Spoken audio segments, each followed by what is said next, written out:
Em nome do Pai, do Filho e do Espírito Santo. Amém. Palavra da salvação. Meu irmão e minha irmã, é uma alegria este nosso encontro. Afinal de contas, aqui nós nos dedicamos a escutar, estudar e rezar a Sagrada Escritura. A Escritura é sagrada porque ela é inspirada por Deus. Quem escreveu este texto, o escreveu sob a inspiração do Espírito Santo. E nós, para fazermos uma leitura proveitosa deste texto da Sagrada Escritura, também devemos fazê-la guiado por este mesmo Espírito. Por isso, querido irmão, querida irmã, aproveitemos bem este momento da leitura, da oração, da Palavra de Deus. Te convido a abrir o seu coração, abrir o seu espírito e permitir que essa semente da Palavra de Deus, a Palavra que se faz carne, a história que se faz história na nossa história, e permitir que ela nos transforme. Acolhamos com muito carinho a Palavra de Deus.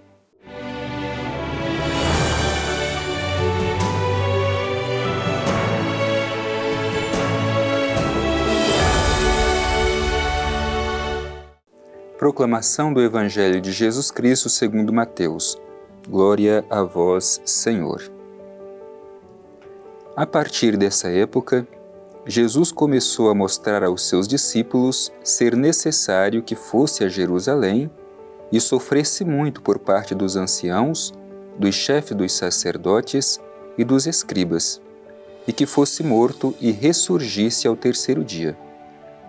Pedro, tomando-o à parte, começou a repreendê-lo, dizendo: Deus não o permita, Senhor. Isso jamais te acontecerá. Ele, porém, voltando-se para Pedro, disse: Afasta-te de mim, Satanás.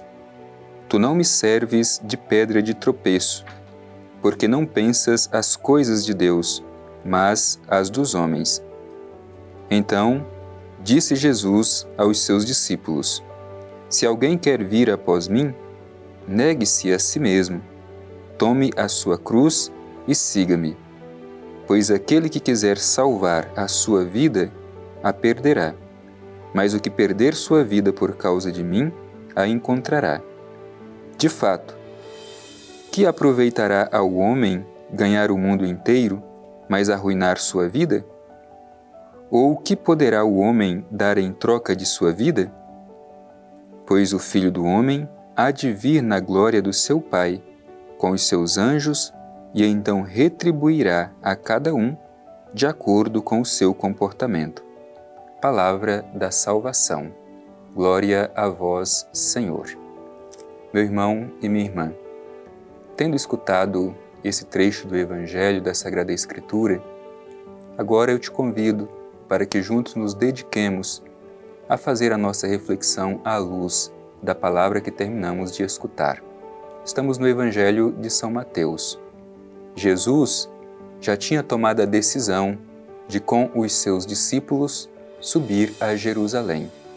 Estão caminhando rumo a Jerusalém, onde Jesus tem consciência do que lhe acontecerá. É por isso que, neste momento do Evangelho, Jesus ajuda os seus discípulos a compreender o que está por acontecer com ele. E é interessante porque Jesus não ilude os seus discípulos.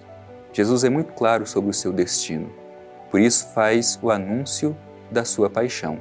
O Evangelho começa justamente dizendo assim: a partir dessa época, Jesus começou a mostrar aos seus discípulos ser necessário que fosse a Jerusalém e sofresse muito por parte dos anciãos, dos sumos dos sacerdotes, dos escribas, que fosse morto e ressurgisse ao terceiro dia. Portanto, Jesus tem consciência do seu destino. Por causa da sua fidelidade ao projeto do Pai Eterno, o que lhe aguarda é um julgamento, é uma condenação. O Filho do Homem deve sofrer muito, ser entregue nas mãos dos sumos sacerdotes, dos chefes daquele tempo. Deve sofrer muito, morrer. Mas Jesus ajuda os seus discípulos a compreenderem que nem o sofrimento e nem mesmo a morte terão a última palavra. No terceiro dia, ele ressuscitará. Mas vejamos bem, meu irmão, minha irmã, não é tão simples assumir o caminho da cruz. Aqui, no Evangelho, aparece a figura de Pedro. que não admite que o seu mestre passe pela experiência da dor, do sofrimento, da cruz e da morte. Pedro representa muito de cada um de nós, que às vezes também não queremos trilhar este caminho da paixão, o caminho da cruz. Queremos participar, sim, da glória de Cristo, mas às vezes não temos a disposição de, com Ele, subir ao Calvário. Por isso, Pedro, diante deste anúncio que Jesus faz, diz assim: Pedro, tomando-o à parte, começou a repreendê-lo, dizendo: Deus não o permita, Senhor. Isso jamais te acontecerá. Portanto, para Pedro não é possível que o seu mestre, o seu Messias, o seu Salvador, passe pela experiência da dor, da cruz e da morte. Mas Jesus não se deixa levar por este modo de comportar-se de Pedro. Ao contrário, Jesus é duro com Pedro. Assim diz o Evangelho. Ele, porém, voltando-se para Pedro, disse: Afasta-te de mim, Satanás. Tu me serves de pedra de tropeço, porque não pensas as coisas de Deus, mas as coisas dos homens. Literalmente, este Evangelho quer dizer assim: Pedro, passe para trás de mim. Neste momento, é como se Pedro quisesse ser o guia de Jesus. Por isso Jesus diz: afasta-te de mim, isto é, vai para trás de mim, porque é Jesus quem deve conduzir, é Jesus quem vai à frente. Tantas vezes nós também na igreja, em vez de colocar Jesus à frente, nós mesmos queremos guiar, indicar o caminho a ser seguido. Não nos esqueçamos, é Cristo quem deve estar adiante. Caso contrário, assim como Pedro, a gente se torna pedra de tropeço. E é interessante porque neste mesmo capítulo, um pouco antes, esta imagem da pedra aparece, mas com uma função diferente. Jesus havia dito a Pedro, quando fez a sua profissão de fé: Tu és Pedro e sobre esta pedra edificarei a minha igreja. E agora Jesus diz de forma diferente: Tu és para mim pedra de tropeço. Portanto, meu irmão, minha irmã, é preciso que verifiquemos se muitas vezes na igreja a gente também não se torna uma pedra de tropeço porque quer passar adiante de Jesus, se esquecendo que é Ele quem deve estar à frente de tudo. E esta expressão de Jesus que é muito bonita, né? Tu pensas as coisas dos homens e não as coisas de Deus. E nós? O nosso pensamento é guiado justamente pelo projeto divino ou pelo nosso próprio projeto, às vezes, alimentado pelo nosso egoísmo humano? É preciso também que verifiquemos. Em seguida, Jesus é muito claro, não ilude os seus discípulos, dizendo que o destino do Mestre é também, ou deve ser também, o destino dos seus seguidores. Quem quiser seguir Jesus deve ter a coragem também de participar do seu mesmo destino. Por isso diz o Evangelho: Então disse Jesus aos seus discípulos: Se alguém quer vir após mim, negue-se a si mesmo, tome a sua cruz e siga-me. Meu irmão e minha irmã, é muito difícil esta mensagem do Evangelho ser acolhida pelos cristãos hoje. É muito comum a gente encontrar nas pregações um cristianismo light, um cristianismo que não passa pela experiência da cruz, um cristianismo que, em vez de dar a vida, as pessoas querem ganhar a vida. A proposta do Evangelho é diferente.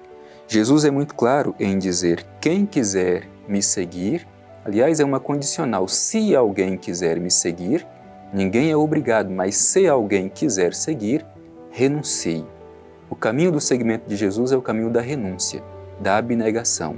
Renuncie a si mesmo, tome a sua cruz e siga-me. Temos essa disposição de participar do mesmo destino do nosso Mestre? Se queremos, de fato, nos colocar à disposição, a serviço de Jesus, temos que ter a audácia de subir com Ele para o Calvário. Por isso, peçamos a graça de, ao escutar a palavra de Deus, saber ressignificar a nossa cruz, o nosso Calvário de cada dia na cruz de nosso Senhor Jesus Cristo. Ele não nos ilude. Seguir Jesus exige que passemos também pela experiência da cruz. Não há como seguir Jesus e não passar pela experiência da cruz, da abnegação, da renúncia. E desta forma é que nós somos fortalecidos para ressignificar, às vezes, as experiências de dor que temos que passar, com esta firme consciência. Não estamos sozinhos.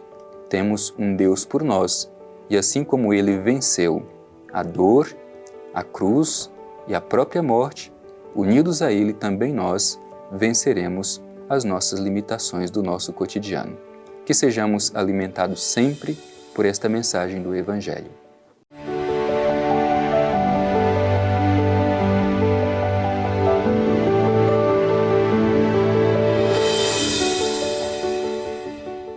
Alimentados por esta mensagem tão bonita do Evangelho, mas ao mesmo tempo uma palavra tão dura e realista de Jesus, que não ilude os seus discípulos sobre o seu seguimento, seguir Jesus exige de nós abnegação e coragem para ser fiéis até o fim, mesmo que tenhamos que passar pela experiência da cruz.